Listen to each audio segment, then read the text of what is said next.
बार मैंने 3 कलर्स के सर्कल्स बनाए हैं।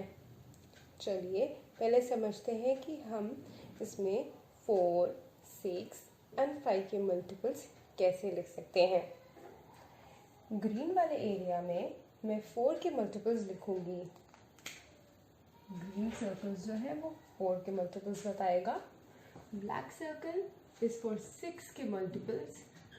जो 6 के मल्टीपल्स होंगे वो यहाँ पर आएंगे और यहाँ पर ये वाला सर्कल है, ये पर्पल कलर का सर्कल बनाया हुआ है मैंने। ये हल्का होगा थोड़ा शायद, लेकिन मैं यहाँ पर 5 के मल्टीपल्स लिखूंगी। चलिए तो हम देख लेते हैं कि किस तरह से हम इसमें मल्टीपल्स लिखेंगे।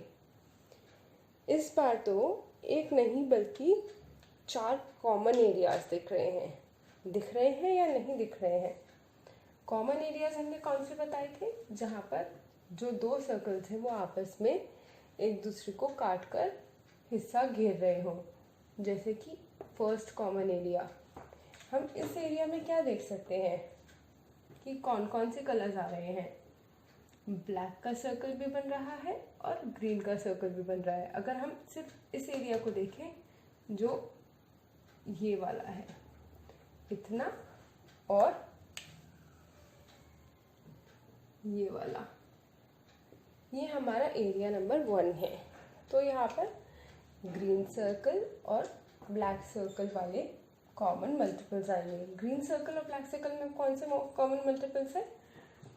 4 एंड 6 के। उसके साथ में नेक्स्ट हम देख रहे हैं पर्पल एंड ब्लैक। ये हमारे 2 सर्कल्स एक दूसरे को काट रहे हैं। तो इसमें कौन कौन से कॉमन मल्टीपल्स आ सकते हैं? 5 क्योंकि वो पर्पल से बन रहा है और 6 क्योंकि वो ब्लैक से बन रहा है। तो 5 एंड 6 इस वाले एरिया में आएंगे।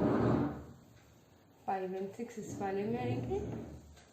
4 एंड 6 इस वाले एरिया में आएंगे। उसी तरह से हम जो तीसरा हमारा एरिया है कॉमन रीजन, वो है ग्रीन एंड पर्पल, यानी 4 एंड 5 को मिलाकर 4 एंड 5 के कॉमन मल्टीपल्स इस एरिया में आएंगे। अभी फोर्थ जो हमारा कॉमन रीजन है वो कौन सा कॉमन रीजन हुआ? अगर हम इसमें ध्यान से देखना शुरू करें तो यहाँ पर पहले ब्लैक आ रहा है, फिर ग्रीन आ रहा है और फिर पर्पल भी आ रहा है। यानी कि इन तीनों नंबर्स के जो आपस में कॉमन मल्टीपल्स होंगे, जो तीनों की ही टेबल में आ रहे होंगे, वो इस रीजन में आएंगे।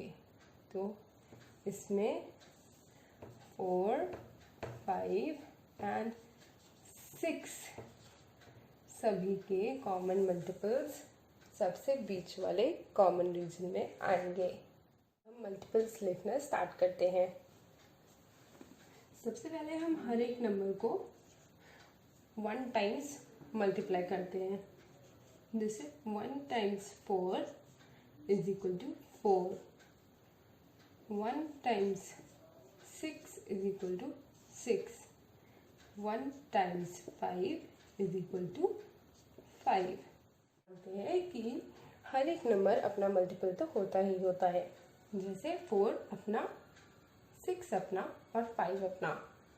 तो हम यहाँ पर पहले इनके मल्टीपल्स लिख देते हैं। 6 के कॉलम में, 4 के कॉलम में, 5 के रीजन में आ गया। अब नेक्स्ट हम 2 टाइम्स पर इनके मल्टीपल्स पता करते हैं। 2 टाइम्स 4 इज इक्वल टू 8। उसी तरह 2 टाइम्स 5 कितना होता है? 10। 2 टाइम्स 6 is 12। Very good.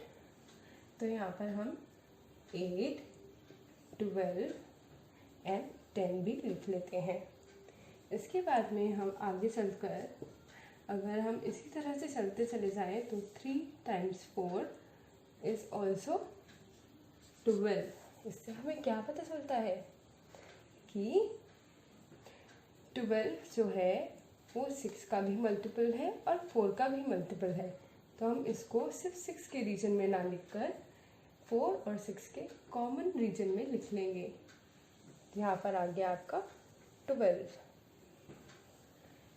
आगे बढ़ते हुए हम 3 टाइम्स 5 पर जाएंगे अगर, तो 15। 15 क्या किसी और के टेबल में भी आता है? नहीं आता है, तो सिर्फ वो 5 की टेबल में ही आएगा। 3 टाइम्स 6 इज इक्वल टू 18।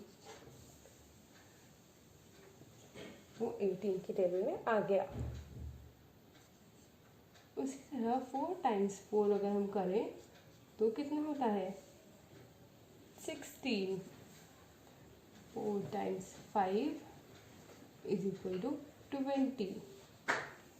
अब क्या कोई मुझे बता सकता है कि 4 टाइम्स 5 और किसकी टेबल में आता है? बिल्कुल ठीक, 4 टाइम्स 5 20 होता है। अब 20 किसकी और टेबल में आता है? यस, बिल्कुल ठीक, 5 की टेबल में भी 20 आता है, तो वो 4 और 5 के कॉमन एरिया में आ जाएगा, जो पर्पल और ग्रीन को लेकर बना है। पर्पल और ग्रीन को लेकर कौन सा एरिया बना है? ये वाला। यहाँ पर हम 20 लिख देते हैं। मैंने आपको बोला था कि 12 तक कॉमन मल्टीपल्स निकालने के लिए सबसे ज़्यादा आसानी हो जाती है, इसलिए हम 12 टाइम्स तक हम मल्टीपल्स निकालते चले जाएंगे। उससे हमें ये पता चलेगा कि 10 टाइम्स 6 इज 60। अब ये बताइए कि 60 और किसकी टेबल में आ सकता है? अगर हम इसमें देखें तो हमारे पास नंबर है 60। 60 को हम अगर इस तरह से देखें कि वो 4 से भी कैसे डिवाइड हो जाएगा। अगर हम इसे 4 से डिवाइड करेंगे तो हमारे पास 4 1 and 5। 15 times 4 is equal to 60। 15 times 4 भी 60 आ गया, और हमारे पास 10 टाइम्स 6 तो 60 है ही।